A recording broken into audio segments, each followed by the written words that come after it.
मैं रचना हूँ। अभी अभी शादी के बाद मैं और मेरे पति सूरज एक बड़े शहर में आए हैं। हम दोनों ही लोग, एक बड़ा फ्लैट है, मेरे पति की अच्छी जॉब है। मैं कभी कभी ये सोचती हूँ कि मुझे बहुत अच्छा पति मिला है। शहर में आए अभी हमें कुछ दिन ही हुए हैं, तभी मेरे पति का 18 साल की लड़की को एक दिन घर ले आए। कहा कि गरीब है, इसे काम की ज़रूरत है। मैंने कहा ऐसा क्या काम है, हम दोनों के बीच में अकेली कर सकती हूँ। लेकिन उन्होंने बोला ये यहीं रहेगी और कुछ काम करेगी।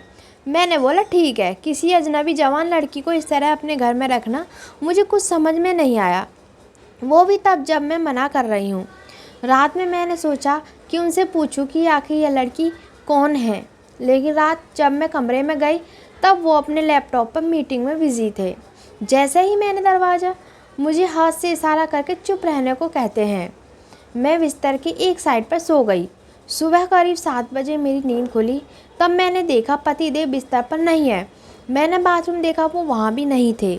दरवाजे के पास जाकर जब मैंने किचन में देखा तो मेरे पति हाथ में पैसे लिए उस लड़की को दे रहे थे और वो लड़की रो रही थी। वो उसे चुप भी करा रहे थे।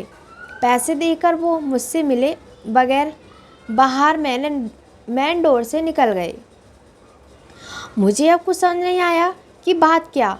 थोड़ी घबराहट भी हुई, अजीब अजीब ख्याल मन में आने लगे। साथ ही यह भी ख्याल आया कि जो मैं सोच रही हूँ कुछ है, ऐसा कुछ भी नहीं हो। मैं बेडरूम से बाहर आई। वो लड़की ने मुझे देखकर अपने आंसू पोंछ लिए। मुझे देखते ही वो बोली, मैडम साहब बोले कि वो शहर के बाहर जा रहे हैं मीटिंग के लिए, कल शाम तक आएंगे। आप सो रही थी इसलिए आपको उठाया नहीं। मुझे कहा कि आपको बता दें। मुझे उससे बात करने का बिल्कुल भी मन नहीं था, इसीलिए मैंने उसकी तरफ देखा भी नहीं। बस अब मैं अपने बेडरूम में बैठी कुछ सोचने लगी। शादी को भी 1 महीना ही हुआ है और मैं उनके बारे में ना जाने क्या क्या सोचने लगी। लेकिन उन्होंने मुझे सोचने का कारण भी दिया है। एक तो यह लड़की वो अचानक ले आए, मेरे मना करने के बाद भी। उन्होंने इसे यहाँ काम पर रखा और आज वो उसे रुपए भी दे रहे थे। मैंने सोचा कि एक बार फ़ोन पर उनसे बात करके देखती हूँ। मैंने उन्हें फ़ोन लगाया पर उनका फ़ोन स्विच ऑफ बता रहा था। यह पहली बार था जब ऐसा हुआ कि उनका फ़ोन बंद है। अब मेरा सर और भी चकरा गया। इतने वो लड़की रूम में चाय लेकर आती है। बोली, मैडम चाय। मैंने भी उसको पूछा, तुम्हारा नाम क्या है? बोली, राखी। उसके पास फ़ोन भी था और अब वो वाइब्रेट हो रहा था। फ़ोन को रिसीव करने वो दौड़कर मेरे बेडरूम से बाहर गई। मुझे दूर से अब यही सुनाई दे रहा था कि उसने कहा कि मैं आती हूँ। फिर बात करके वो फिर मेरे बेडरूम में आकर कहती है, मैडम मैं 2 घंटे में आती हूँ, मुझे कुछ काम आ गया है। इतना बोलकर वो मेरी हाँ सुने बगैर ही चली गई। मैं कुछ बोल ही नहीं पाई, लेकिन फिर 2 मिनट मेरे मन में आया कि क्यों ना उसका पीछा करूं, और मैंने 1 सेकंड में कपड़े चेंज किए, उसके पीछे हो गई।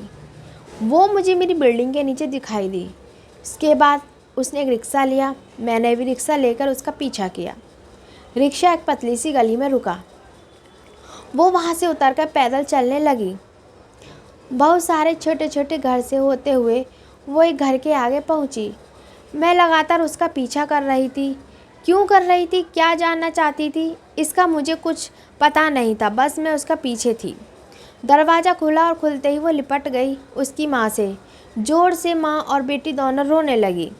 दरवाज़ा बंद करना ही भूल गई। मुझे लगा कि अब मुझे सामने जाकर बात करनी होगी कि परेशानी क्या है। मैं उसके सामने गई। मुझे देखकर लड़की बोली, मैडम आप यहाँ पर? मैंने कहा, तुम्हारे साहब बोल गए थे कि तुम्हारा ध्यान रखना। उसकी रोती ही माँ बोली कि ऐसा इंसान बहुत कम मिलते हैं। मैंने पूछा, क्या परेशानी है, आप मुझे बताएं।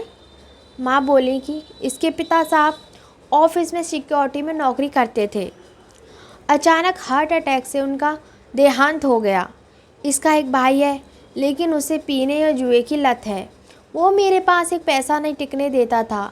मैं अपनी परेशानी लेकर साहब के पास गई और उन्होंने पैसों से हमारी मदद की।